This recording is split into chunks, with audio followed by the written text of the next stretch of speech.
As of now, it's about 6 p.m. on the 7th of May 2025.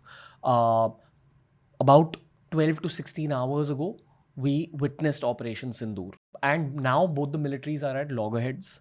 What's the context to be given to global audiences? So right now, India has responded to the Pakistani provocation, the Pakistani terror attack, by launching what looks like missile and drone strikes on Pakistani terrorist infrastructure, very pinpoint strikes. And there are claims and counterclaims on social media, which I would categorize as nothing but rumors, that various fighter planes from either side have been targeted, and some of them have been shot down. I am not sure how much of this is true. I've seen some images on social media. I'm not sure if they're old images or new ones.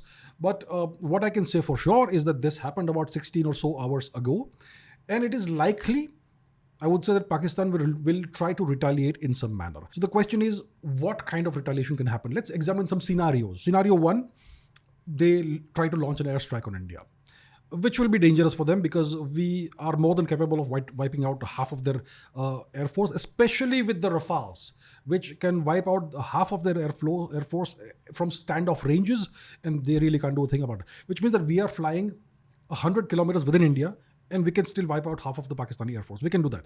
So the first scenario of them trying to launch airstrikes on India is not a good scenario from their perspective. The second scenario, so the first scenario may be a 50% probability. Second scenario, maybe they try to launch missile strikes. Now, we don't have any terrorist infrastructure in India because we don't have that. So maybe they can try and launch missile strikes on Indian army or military installations. Maybe there's a 30% chance of that. In that case, we will have to retaliate because look, we can't tolerate that. So then we move a step up the escalation ladder, and then that hot phase could last for a while. The third scenario I can think of, maybe 20% probability, is that they will actually try asymmetric means, they'll try and launch terror strikes, hypothetically, on major Indian population centers. So these are the three scenarios I can think of, and if that happens, then India will have to retaliate very significantly. If they launch another terrorist attack on a big city, that is gonna be an absolute red line that India simply will not tolerate. If that happens, you could see a significant escalation, a significant response from India this time. It makes sense from their Pakistani perspective to stick to the military angle, not the terrorist angle anymore.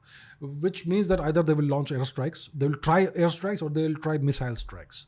So that's what could happen, and then it's up to us how to retaliate. Okay. The LOC is an unofficial border between India and Pakistan. Yes. For the last 10 days, there have been tensions that have escalated on the LOC, and there's firing that's been on from both the sides.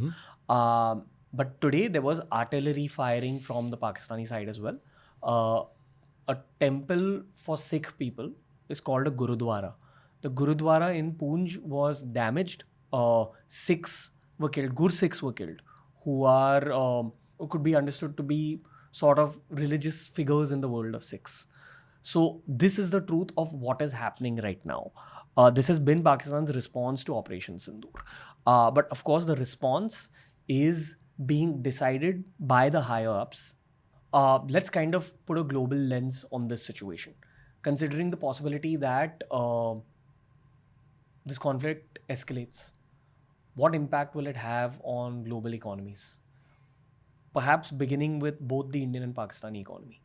Look, the Pakistani economy doesn't really matter it's not big enough to matter globally. The Indian economy, on the other hand, is the world's fourth largest economy. It really matters.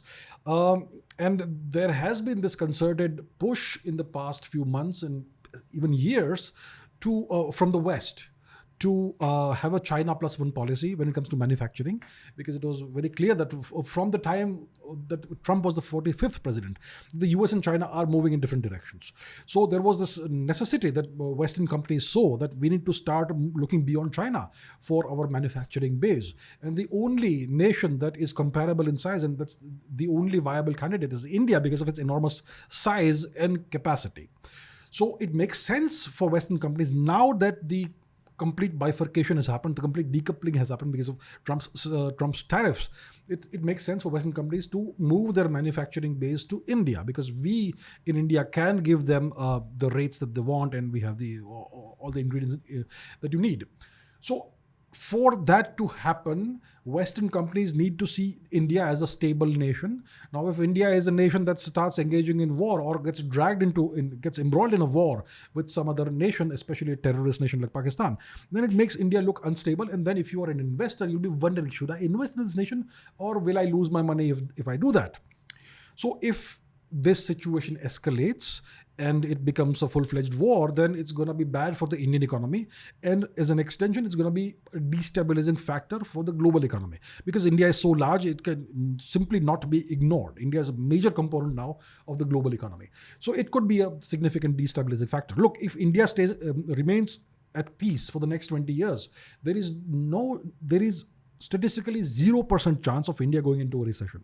It's the only major economy that is projected to keep on growing at a really healthy rate, possibly very good, 7%, 8% plus, possibly, if we can pull it off. But India has no chance of going into a recession. But if there's a war-like situation that persists and drags on for months or years, then that could be a big dampener on India's economic growth, and that's bad for us. It's bad for the world. So it's not in India's interest to get embroiled in a Ukraine-like situation with the Pakistanis. If the situation escalates, what needs to happen is India needs to very quickly have a war that lasts 72 hours at most and do a pulse pause kind of thing. You pulse and grab some territory, 20, 30 kilometers inside, inside Pakistani occupied territory. Grab that, stop there, and declare a unilateral pause and inflict a proper military and political defeat on Pakistan. And then you ensure that they don't repeat that again. Yeah. So that's the kind of policy India will need to have. I'm sure it's all been war gamed out. I mean, that's what you do as military generals and as a professional armed force. So I think if this situation persists, it's going to be bad for the global economy. Right now, India is not the origin at any of the ends of a global supply chain network, but it makes sense for India to become like that in the next 5-10 years. So I would want this situation to calm down as soon as possible. And I think it's up to us. I think the ball is in India's corner. It's in India's court to ensure that the Pakistanis understand that this is not a sustainable situation. If you try to escalate, you're going to be met with more pain, disproportionate pain, and we're going to end this as soon as possible. It's looking like they're going to escalate. Well, look, if they don't escalate, then the ISI military entity loses face. They lose their legitimacy in the eyes of the people of Pakistan. And then there's going to be riots in the streets. Because people will say that, what are you doing? You're not doing what you're supposed to do. So if they don't escalate, they'll face the wrath of their people. So it looks like they will be forced to escalate in some way. Let's see how they escalate. I think they could escalate asymmetrically. I hope it doesn't happen, but we need to be careful in India that there are no major or minor terrorist incidents in big cities. That's one method that is very favored, that has historically been favored by the Pakistanis, of escalating against India.